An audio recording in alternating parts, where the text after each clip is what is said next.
October 23rd, 2016, 30th Sunday in Ordinary Time.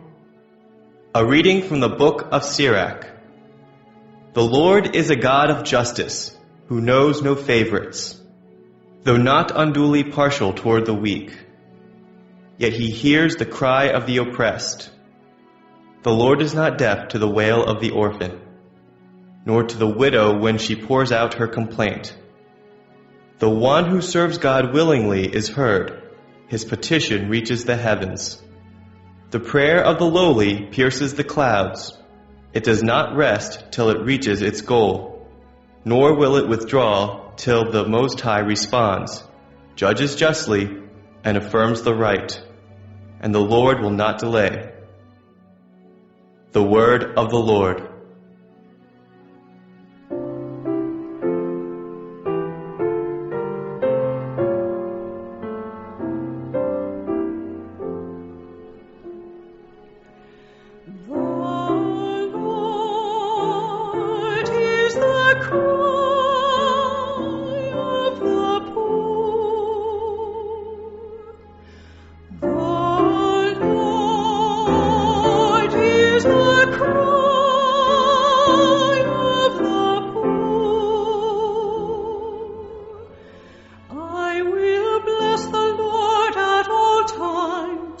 His praise shall be ever in my mouth. Let my soul glory in the Lord. The lowly will hear me and be glad. The Lord hears the cry of the poor.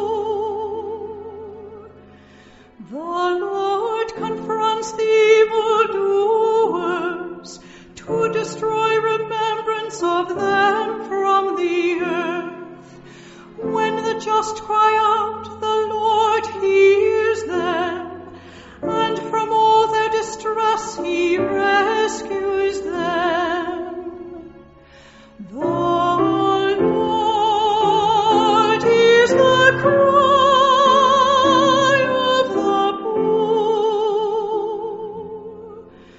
The Lord is close to the broken-hearted, and those who are crushed in spirit he saves. The Lord redeems the lives of his servants.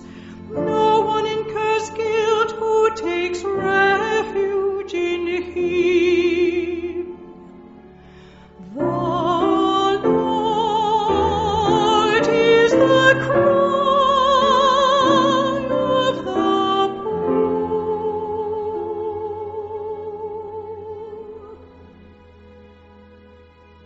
A reading from the second letter of St. Paul to Timothy.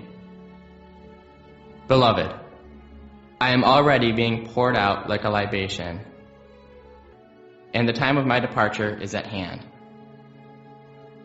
I have competed well. I have finished the race. I have kept the faith. From now on, the crown of righteousness awaits me, which the Lord, the just judge, will award to me on that day, and not only to me, but to all who have longed for his appearance. At my first defense, no one appeared on my behalf, but everyone deserted me. May it not be held against them, but the Lord stood by me and gave me strength, so that through me the proclamation might be completed, and all the Gentiles might hear it. And I was rescued from the lion's mouth. The Lord will rescue me from every evil threat and will bring me safe to his heavenly kingdom. To him be glory forever and ever. Amen. The word of the Lord. A reading from the Holy Gospel according to Luke. Jesus addressed this parable to those who were convinced of their own righteousness and despised everyone else. Two people went up to the temple area to pray. One was a Pharisee and one was a tax collector. The Pharisee took up his position and spoke this prayer to himself. O God, I thank you that I am not like the rest of humanity, greedy, dishonest, adulterous, or even like this tax collector. I fast twice a week, and I pay tithes on my whole income. But the tax collector stood off at a distance, and would not even raise his eyes to heaven, but beat his breast and prayed, O God, be merciful to me, a sinner. I tell you, the latter went home justified, not the former. For whoever exalts himself will be humbled, and the one who humbles himself will be exalted. The Gospel of the Lord. October 23rd, the 30th Sunday in Ordinary Time. The first reading comes from Sirach 35, 12 to 14, and 16 to 18. This passage speaks about how God shows no favorites. He doesn't show undue partiality towards the weak, but he does hear the cry of the oppressed.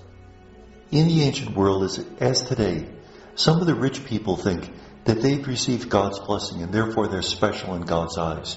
They're better than other people. And this reading continuously gives the idea that God will listen to the cries of the poor. God will allow their cries to pierce the clouds of heaven. So they won't be left unprotected. If humans don't reach out to the widow and the orphan, God will. The second reading is from 2 Timothy 4, 6 to 8, 16 to 18. Now remember, Paul probably didn't write to Timothy, but it was written as if it were written by Paul. And the author speaks about how his life is being poured out as a libation. A libation is a liquid that would be poured upon the ground as a type of sacrifice. Paul's life is about to be poured out, his lifeblood. He realizes that. He's already in prison. He's been before the judge once. The hearing didn't go all that well, but he's still alive. And God has protected him so that he can continue to proclaim the message. Now realize, being in prison in the ancient world wasn't always being thrown into a dungeon. Most of the time you were under house arrest. And you had to pay for a guard who would watch over you, but you had a certain amount of freedom in your movement. That's what is happening to Paul at this point. So even now, although he faces death, he's able to proclaim God's message.